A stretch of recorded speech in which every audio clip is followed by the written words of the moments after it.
7-2, 8-3, 9-0, 7-5. Такія вынікі матчаў былі звычайнымі на чэмпіянаце свету ў Швейцарыі, дзе адбыліся гульні, што пазней займелі мянушкі на кшталт спёка Лазаны, бітва пад Бёрнам і, вядома ж, фінал цуд у Бёрне. Вітаю, сябры!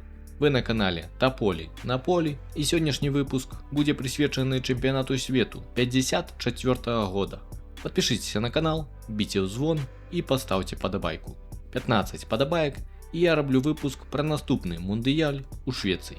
У ліпені 46-го году, на тым жа паседжанні, калі Бразілія была абрана гаспадыняй чэмпіянату свету 50-го, права на правядзенне наступнага турніру атрымала Швейцарыя, што не брала ўдзел у другой сусветнай і здолела захаваць сваю краіну ад разбурэнняў вайны, а іншых кандыдатаў не было. Дзейныя чэмпіёны Уругвай, о перамозе якіх ёсць відэа на канале, на мінулым чэмпіянаце свету, і гаспадары трапілі на мундыяль аўтаматычна.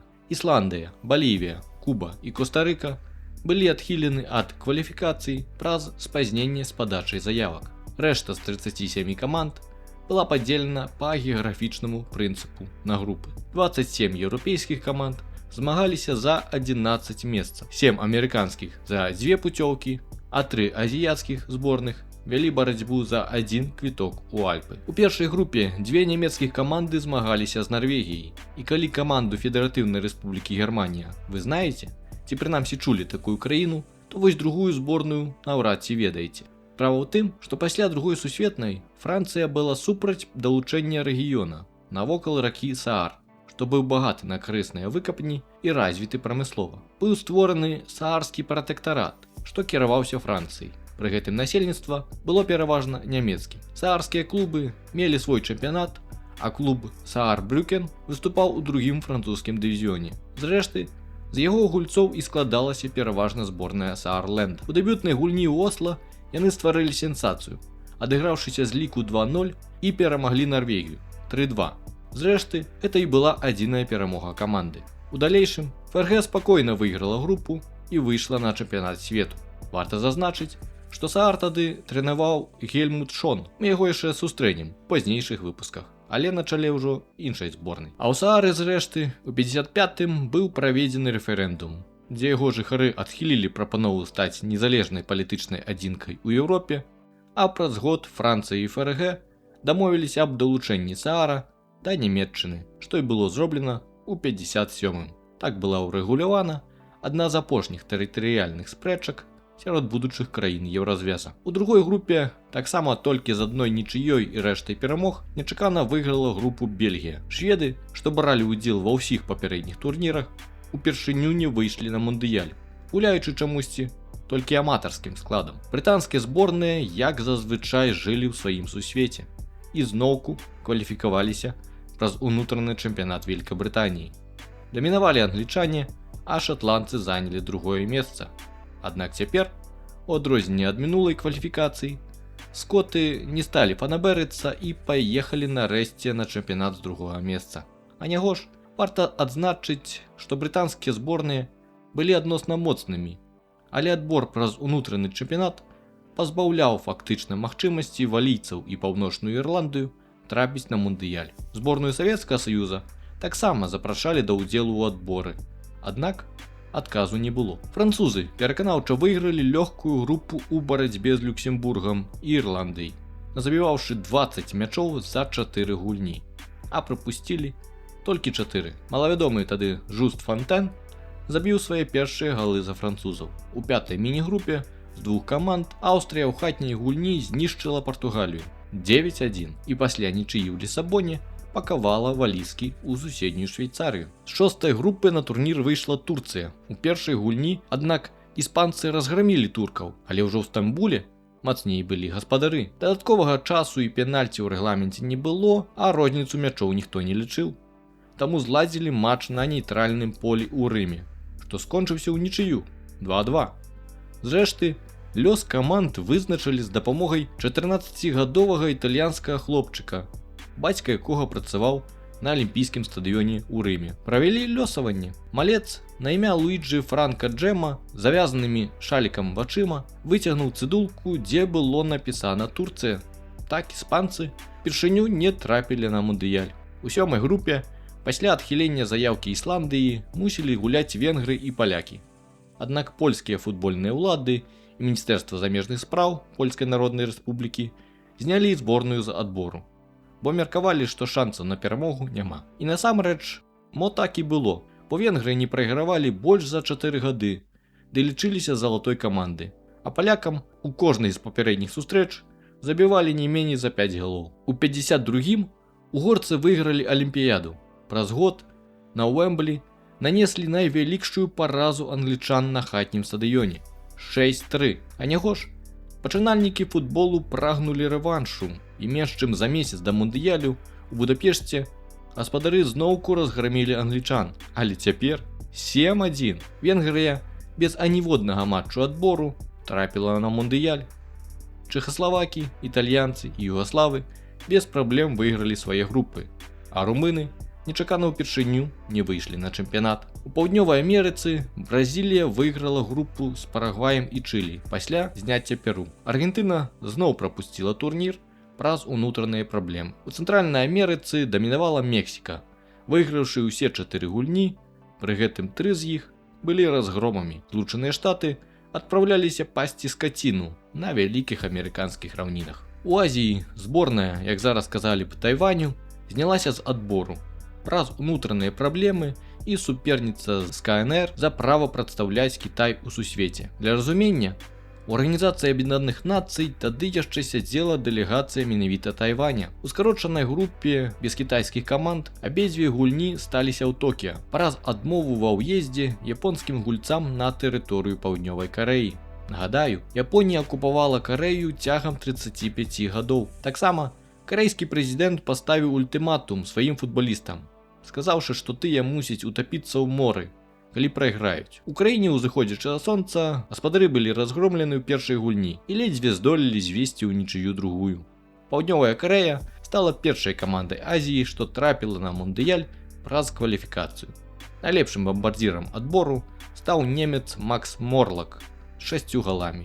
Гульні мундыялю мусілі адбыцца на стадыёнах у Бёрне, Базелі, Лазане, Жэневе, Лугана і Цюрыху, што ўмяшчалі ад 35 да 65 тысяч. Нарэшце, чэмпіянат свету займеў звычайны цяпер рэгламент з 16 камандамі ў 4 групах. У плэй-оф выходзілі 2 наймацнейшыя каманды. У групе усе гулялі не па кругавой сістэме, а толькі па 2 матчы, у якіх сеяныя зборныя гулялі з несеянымі. Сеянасць вызначалася на падставе мінулых заслуг яшчэ да пачатку нават адбору. Новаабраны прэзідэнт ФІФА заявіў, што гэты фармат будзе скасаваны пасля турніру. Пры роўнасці балаў між камандамі-прэтэндэнтамі на другое месца гулялі матч плэй-оф. У першай групе бразільцы знішчылі Мексіку 5-0. Зорны нападнік мінулага чэмпіянату Бальтазар другі раз запар забіў першы гол турніра, а несеяныя чамусьці югаславы абыгралі Францыю. У другой гульні балканцы, што скандалам прайгралі лацінаамерыканцам 4 гады таму,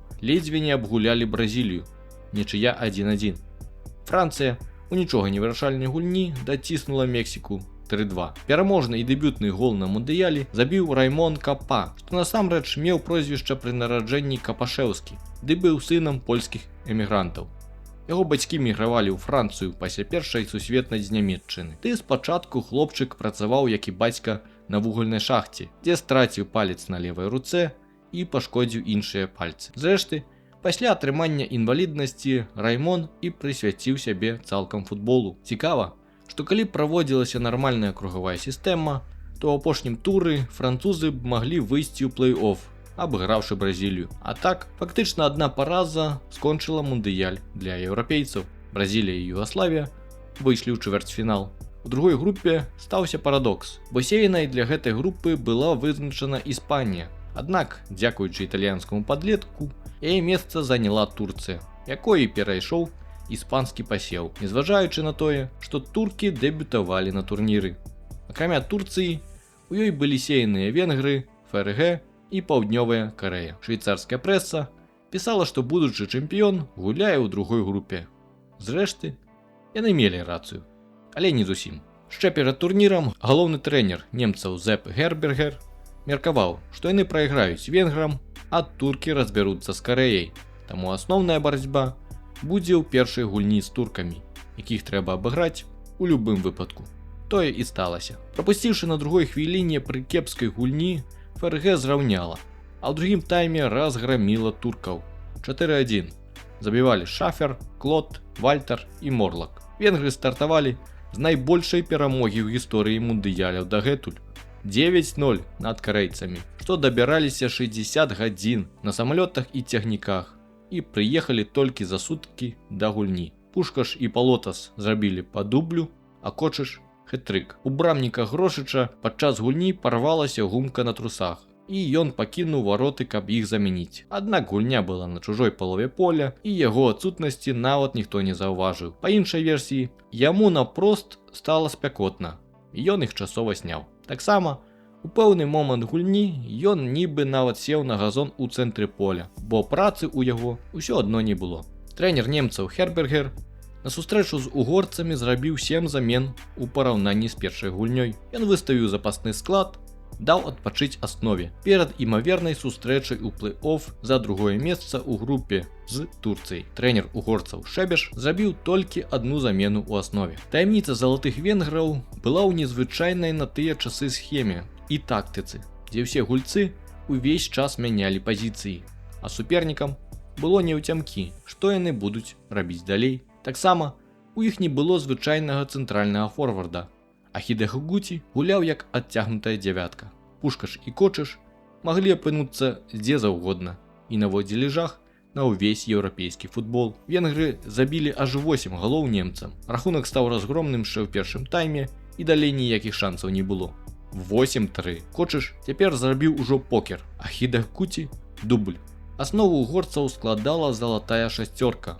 Галкіпер Гюла Грошыч, нападнікі Ференц Пушкаш, Сандар Кочыш, Золтан Сібор, апорнік Йозеф Бозік.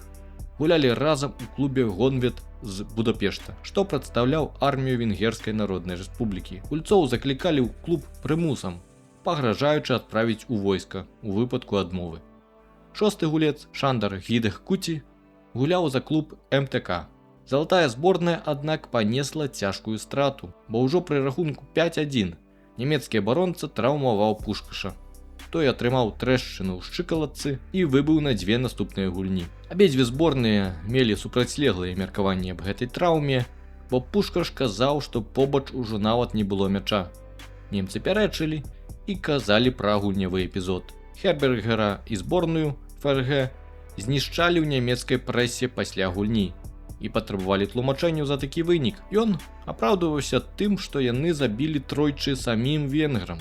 Турцыя таксама знішчыла Карэю 7-0, і дэбютанты турніру зноўку мусілі вандраваць да хаты, прабыўшы на мундыялі усяго 4 дні. Немцы з туркамі, як і планаваў Хербергер, мелі па адной перамозе і праз 3 дні мусілі змагацца за выхад у чвэрцьфінал у дадатковай гульні. І тут прыйшоўся да стала адпачынак немцаў у гульні з венграмі.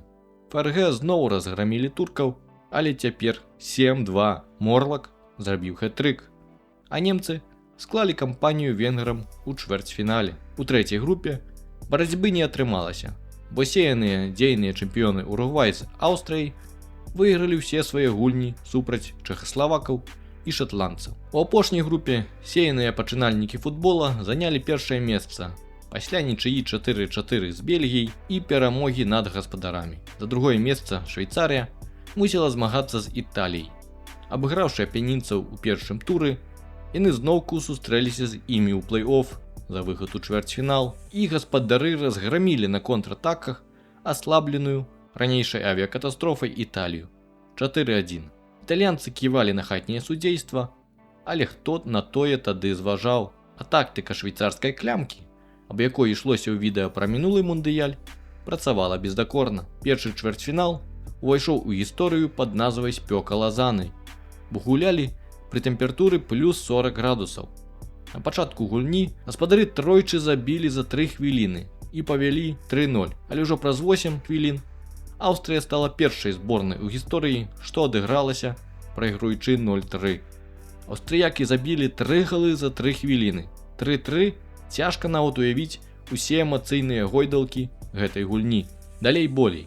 Праз паўгадзіны гульні Аўстрыя зноўку забіла 2 галы за 2 хвіліны, а Швейцарія адквітала толькі 1 мяч. 5-4 і перапынак. Калі вы бачылі ўвогуле такі вынік пасля першай паловы? Пішыце ў каментарах. У другім тайме супернікі зноўку абмяняліся галамі, але аўстрыйцы зноўку забілі болей. У выніку 7-5 і рэкордны рахунак на мундыялі не пабіты дагэтуль. Тлумачылі такую гульню па-рознаму. Адны казалі, што першыя 3 галы гаспадароў былі забітыя, калі брамнік Аўстрыі пакутаваў на гіпатэрмію ад спёкі, перш чым яму дапамаглі. Іншыя казалі, што ўжо самі гаспадары не ўтрымалі лік праз вар'яцкія ўмовы надвор'я.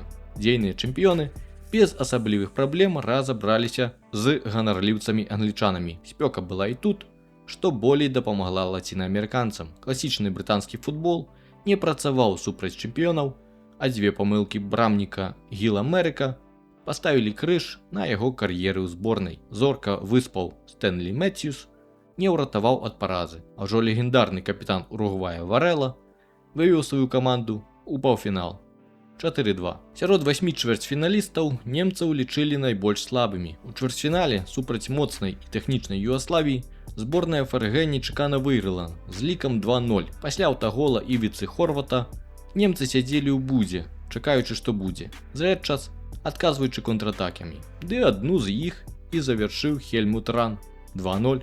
Угорцы ў Бёрне гулялі з мінулымі фіналістамі Бразіліяй. Тыя змянілі форму, схему, трэнера, склад, стыль гульні, што стаў менш атакуючым і больш збалансаваным.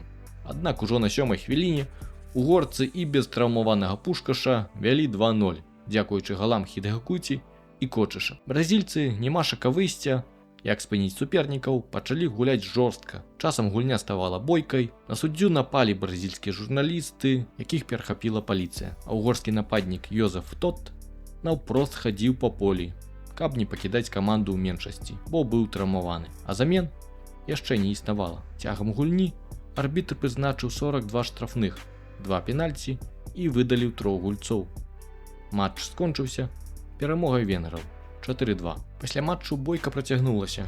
Йозеф Бозік біўся з медыкамі бразільцаў, а Пушкаш спусціўся з трыбун, каб дапамагаць таварышам, ды ляснуў бразільскага абаронцу бутэлькай па галаве. Суддзя пазней узгадваў, што гульцы паводзіліся як жывёлы, і гэта быў найгоршы матч у жыцці. Густаву Шэбешу наклалі 4 швы. Самае дзіўнае, што ФІФА праігнаравала гэтае вар'яцтва, а выдаленаму гульцу Венгрыі Бозіку дазволілі гуляць у наступным матчы. Гэтая ж сустрэча увайшла ў гісторыю як бітва ў Бёрне. У паўфінале чакалі паўтарэнне бёрнскай бітвы між еўрапейскай Венгрыяй і лацінаамерыканскім чэмпіёнам Уругваем. Аднак, на шчасце, тое не сталася. Наадварот, 45 000 чалавек у Лазані пабачылі бадай найлепшую гульню ў жыцці. Венгры ўпэўнена зноўку выйшлі наперад, ведучы 2-0. Брамнікі Грошыч і Маспалі рабілі цуды ў брамах, але сапраўдны цуд зноў здзейсніў Уругвай напрыканцы гульні, як і 4 гады таму у бразільскім фінале. Хуан Хоберг зрабіў дубль і перавёў гульню ў овертайм 2-2. Уругвай адразу пабег наперад, а Хоберг мог забіць 3, але трапіў у штангу. Каманда венграў забрала мяч, і Шандар, золотая галава, Кочыш дублем вывеў угорцаў у фінал 4-2. Цяпер ніякіх боек не было. Каманды абдымаліся і дзякавалі адно адному за гульню. Гульцы абедзвюх каманд казалі, што гулялі з найлепшай зборнай сярод усіх. Праз овертайм Венгрыя прапусціла свой аўтобус і вярталася на базу на прыватных машынах, прыехаўшы толькі пад раніцу. Перад матчам Аўстрыі з ФРГ пайшоў дождж, і нападнік Макс Морлак радасна ўбег у пакой да Фрыца Вальтера з воклічам: «Фрыц, тваё надвор'е». Справа ў тым, што Вальтер перахварэў на малярыю і ў спёку хутка стамляўся ды гуляў абы-як. Але ў дождж быў няўрымслівы. Першыя паўгадзіны гулялі асцярожна, без небяспечных момантаў, але потым за 33 хвіліны каманды забілі 6 галоў, але 5 забіла ФРГ. Пасля аўстрыйцы прапусцілі яшчэ 1, заступіўшы 6-1. Дублямі адзначыліся браты Фрыдрых і Отмар Вальтары, што гулялі за Кайзерслаўтэрн. Дарэчы, стадыён клуба і цяпер носіць імя Фрыца Вальтера, а дажджлівае надвор'е называюць пагодай Фрыца Вальтера. Немцы упершыню паказалі годную гульню на турніры, знявечыўшы аўстрыйскіх фаварытаў, але ў фінале іх чакалі зорныя залатыя хлопчыкі, што абыгралі іх у групе 8-3. Напярэдадні фіналу ў Бёрне гарадскія ўлады зладзілі аграменны кірмаш на цэнтральнай плошчы, які перашкаджаў венграм адпачываць. Пазней яны зазначалі, што тое было нібы наўмысна, невядома ці праўда гэта, хоць большасць жыхароў Бёрна сапраўды нямецкамоўныя.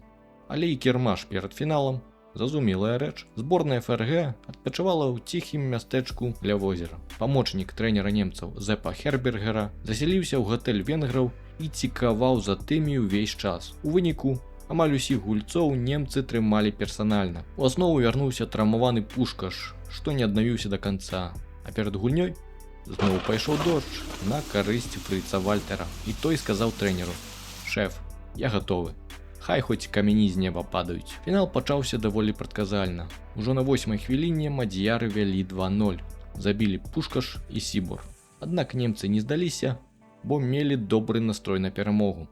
Яны адчайна біліся за кожны мяч і хоць саступалі ў майстэрстве тэхнічным угорцам, навязвалі ім барацьбу коштам самааддачы і ўзаемадапамогі ў абароне, бо нават нападнікі вярталіся назад і адбіралі мячы. Ужо праз 6 хвілін Морлак і Ран зраўнялі рахунак 2-2. Другі гол немцаў быў спрэчным, бо пасля падачы кутняга брамнік мадзьяраў быў схоплены і павалены на зямлю, а Хельмут Ран забіваў пустыя вароты. Але гол залічылі. Хоць Венгрыя выглядала стомленай, але ўвесь час стварала галявыя моманты і марнавала іх. Хідэгкуці трапіў у штангу, Кочаш у папярэдчыну, Пушкаш ударыў у брамніка. 35-гадовы галкіпер ФРГ Тоні Турек праводзіў найлепшую гульню ў жыцці, а каментатар назваў яго богам футбола. Strafraum hinein, Schuss, Abwehr von Turek, Teufelskerl, Turek, du bist ein Fußballgott. Травмаваны Пушкаш не ззяў на полі як раней. Шмат хто лічыць, што без яго траўмы угорцы б спакойна выйгралі фінал. Падобны сцэнар быў у гульні з Уругваем, дзе венгры тых усё ж даціснулі. Аднак напрыканцы гульні Ран адыграўся з Отмарам Вальтарам,